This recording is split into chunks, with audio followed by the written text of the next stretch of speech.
Hello అండి, నేను మీ doctor Sarika. So ఇప్పుడు మనకి చాలా వరకు చూస్తున్నాము, ప్రతి ఇంట్లోనూ కూడా షుగర్ సమస్య లేని వాళ్ళంటూ లేదు. అసలు అలాంటి ఇల్లు లేనిదే మనం తక్కువగా చూస్తున్నాము సిటీస్లో. సిటీస్లోనే కాదు, విలేజెస్లో కూడా ఎక్కువగా ఈ యొక్క డయాబెటీస్ అనేది అందరికీ వస్తూ ఉంది. అందరూ కూడా కామన్, ఇది సహజంగా ఉండేదే అని ఎవరికి వాళ్ళు తీసుకోవాల్సిన జాగ్రత్తలు కొంతమంది తీసుకుంటూ ఉన్నారు. కొంతమంది మందులు వాడుతున్నాం కదా అని అన్నీ కూడా తీసుకోవడము, జాగ్రత్త లేకపోవడం కూడా ఉన్నారు. కొంతమంది ఈ షుగర్ వచ్చాక ఈ సమస్యలన్నీ సహజమే అని వాటికి అలవాటు పడిపోయిన వాళ్ళు కూడా మనం ఈ సమాజంలో చూస్తూ ఉన్నాం. కాబట్టి డయాబెటీస్ ప్రాబ్లం వచ్చినప్పుడు మనం ఎందుకు తీసుకోవాలి జాగ్రత్త అనేది, ఇంకొకటి మనలో ఏం మార్చుకోవాలి, ఇంకొకటి ఏంటంటే మనం మూడవ రకంగా చూడాలనుకుంటే మనం మందులు వాడుతున్నాం, అసలు మనం హోమియోపతి మందులు ఎందుకు వాడాలి.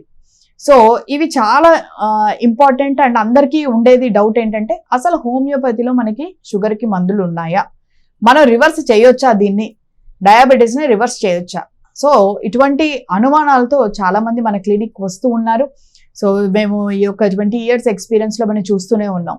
సో డయాబెటీస్ అనేది ఒక పెద్ద మహమ్మారి అని నేను ఖచ్చితంగా చెప్తాను. ఎందుకంటే అది నవడేస్ 25 years నుంచే స్టార్ట్ అయిపోతుంది. అంటే ఈ యొక్క డయాబెటీస్ అనేది రాను రాను పూర్వకాలంలో ఒక 45 years అబోవ్ పైబడ్డ వాళ్ళకి మాత్రమే ఒక 20 years బ్యాక్లో మనం చూసినట్లయితే డయాబెటీస్ అనేది చూస్తూ ఉండేవాళ్ళం. కానీ ఒక 10 సంవత్సరాల నుంచి చూసినట్లయితే 30 years వాళ్ళకి వచ్చేది. ఇప్పుడు ఒక 5 years నుంచి పోస్ట్ కోవిడ్లో మనం చూసినప్పుడు ఐదర్ మెడికేషన్స్ వల్ల అవి ఉండొచ్చు, లేదా వ్యాక్సినేషన్స్ వల్ల సెన్సిటివ్ ఇమ్యూనిటీ అనేది సెన్సిటివ్ అయి ఉండొచ్చు.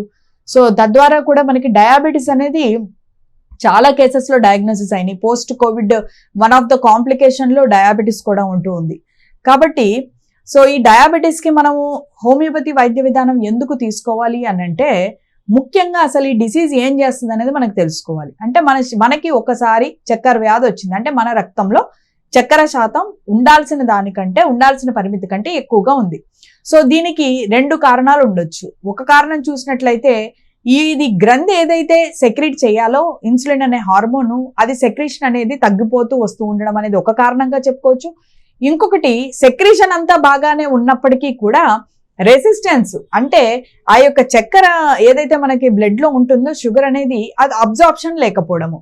సో ఒక మజిల్స్కి కానీ మనకి కండరాలకి లివర్కి సో దాని యొక్క అబ్జార్ప్షన్ అనేది లేకపోవడం వల్ల కూడా ఆ షుగర్ అనేది బ్లడ్లో రొటేట్ అవ్వడం, తద్వారా అది కొన్ని ఎంత ఉండాలో అంత పరిమితి కంటే ఎక్కువగా ఉన్నప్పుడు అది డ్యామేజ్, మన యొక్క నర్వ్స్ని డ్యామేజ్ చేస్తూ ఉంటుంది, మన యొక్క కొలెస్ట్రాల్ని పెంచుతూ ఉంటుంది. మన యొక్క కళ్ళల్లో కూడా రెటినోపతి అనేది కూడా డయాబెటిక్ రెటినోపతి స్టార్ట్ అవుతూ ఉంటుంది. కిడ్నీల్లో కూడా ఇది డయాబెటిక్ నెఫ్రోపతి అనేది స్టార్ట్ అవుతుంది.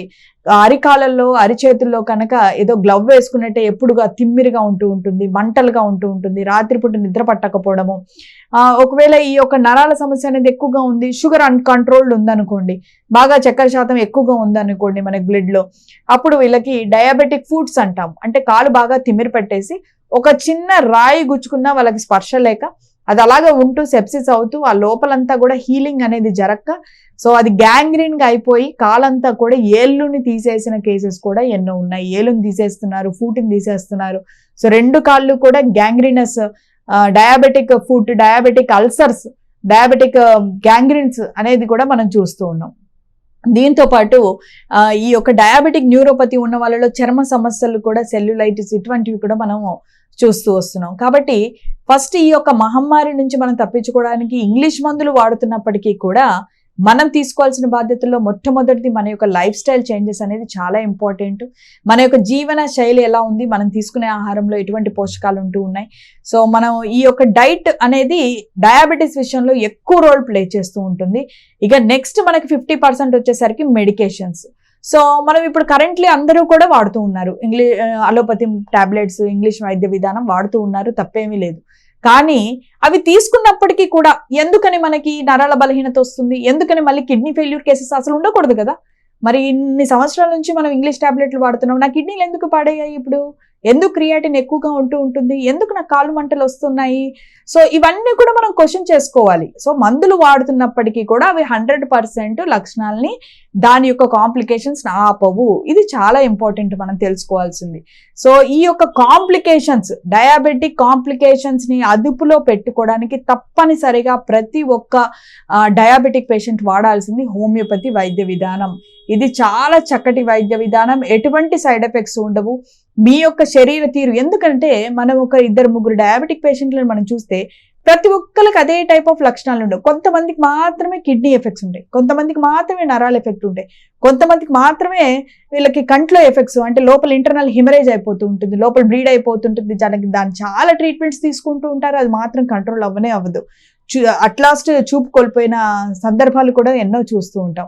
సో వీళ్ళ కార్డియోవాస్కులర్ డిసీజెస్ కూడా డయాబెటీస్ తో తోడుగా వస్తూ ఉంటాయి, డయాబెటిక్ తోడుగా థైరాయిడ్ ఇబ్బందులు కూడా వస్తూ ఉంటాయి. సో మనం మందులు వాడుతున్నప్పటికీ కూడా, మనం ఎంత హెల్దీ లైఫ్ స్టైల్ ఉన్నప్పటికీ కూడా మనకి ఒక హోమియోపతి వైద్య విధానం సపోర్ట్ అనేది చాలా అవసరం.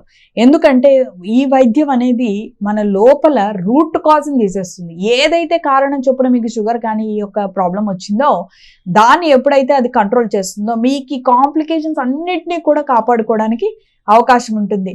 సో ఫస్ట్ షుగర్ ఉన్న వాళ్ళు జ్ఞాపకం పెట్టుకోవాల్సింది ఏంటంటే క్వాలిటీ ఆఫ్ లైఫ్. సో మనకి డయాబెటీస్కి మందులు వాడుతున్నంత మాత్రాన మీ క్వాలిటీ ఆఫ్ లైఫ్ ఇంప్రూవైజ్ అవ్వదు. దాని నుంచి కాంప్లికేషన్స్ అనేది ఆగకుండా పోవు. ఒక 3 to 4 years దాటిన తర్వాత ఖచ్చితంగా మీకు ఏదో ఒక కాంప్లికేషన్ రూపాన మనల్ని ఇబ్బంది పెడుతూ ఉంటుంది. కాబట్టి మీరు సరైన స్క్రీనింగ్ చేసుకోవాలి. ఫస్ట్ డయాబెటీస్ ఉంటే దాని pre clinical, sub clinical diabetes ఉంటుంది. అలాంటప్పుడు మనం వెంటనే హోమియోపతి ట్రీట్మెంట్ అప్రోచ్ అవుతే అసలు ఇంగ్లీష్ మెడిసిన్ టాబ్లెట్ అవసరం లేకుండానే మనం కంప్లీట్ క్యూర్ చేసుకోవడానికి ఉంటుంది. సో ఫస్ట్ స్క్రీనింగ్ అనేది చాలా ఇంపార్టెంట్. స్క్రీనింగ్ అయిపోయిన తర్వాత మీకు డయాగ్నోసిస్ అయింది డయాబెటీస్ అని, ఇది ఏ స్టేజ్లో ఉంది, మీకు ఈ యొక్క 3 నెలల పరీక్ష HbA1c చేస్తాము. అందులో మనకి 5.5 అనేది నార్మల్ వాల్యూ, 6 కంటే మనకి ఎక్కువగా ఉంది, 7 కంటే ఎక్కువగా ఉంది, 8 కంటే ఎక్కువగా ఉంది. సో ఈ యొక్క వాల్యూ రేంజ్ బట్టి కూడా దానికి తోడు కొలెస్ట్రాల్ లెవెల్స్ ఎలా ఉన్నాయి, ట్రైగ్లిసరైడ్స్ ఎలా ఉన్నాయి, ఇవన్నీ చూసుకొని మీ యొక్క కిడ్నీ ఫంక్షనింగ్ ఎలా ఉంది, క్రియాటిన్ లెవెల్ కానీ ఇవి ఎలా ఉన్నాయి, మీ యూరిన్ అవుట్పుట్ ఎలా ఉంది, సో గ్లూకోజ్ ఏమైనా పోతుందా, ఏమైనా ప్రోటీన్స్ పోతున్నాయా యూరిన్లో, ఇవన్నీ కూడా మనము అనాలిసిస్ చేసుకొని ఎప్పుడైతే ట్రీట్మెంట్ వాడతామో మీ యొక్క మిగతా ఏవైతే ఆర్గాన్స్ ఉన్నాయో వాటిలను మనం డయాబెటీస్ యొక్క కాంప్లికేషన్ ప్రొటెక్ట్ చేసుకోవడానికి 100% అవకాశం ఉంటుంది. ఏదైనా prevention is better than cure, ఇది ఎప్పుడు కూడా మనం గుర్తుపెట్టుకోవాలి. ఎప్పుడైతే ముందుగానే మనం ప్రివెంట్ చేసుకుంటామో ఫర్దర్గా హాస్పిటలైజేషన్స్ కానీ, ఫర్దర్ టూ మెనీ మెడికేషన్స్ కానీ, ఫర్దర్ ఇన్సులిన్ తీసుకునే స్టేజ్ కానీ, సో ఇక ముందు కొత్త కొత్త సమస్యలు, హార్ట్ బ్లాక్స్ కానీ, హార్ట్ అటాక్స్ కానీ, హార్ట్ సర్జరీస్ వరకు వెళ్ళకుండా మనం కంట్రోల్ చేసుకోవడానికి చాలా వరకు అవకాశం ఉంటుంది. కాబట్టి ప్రతి ఒక్క షుగర్ పేషెంట్ జ్ఞాపకం పెట్టుకొని హోమియోపతి వైద్యాలను ఎటువంటి సైడ్ ఎఫెక్ట్స్ ఉండవు, చక్కగా పనిచేస్తాయి. మీరు ఒక్కసారి డాక్టర్ని సంప్రదించండి. Thank you.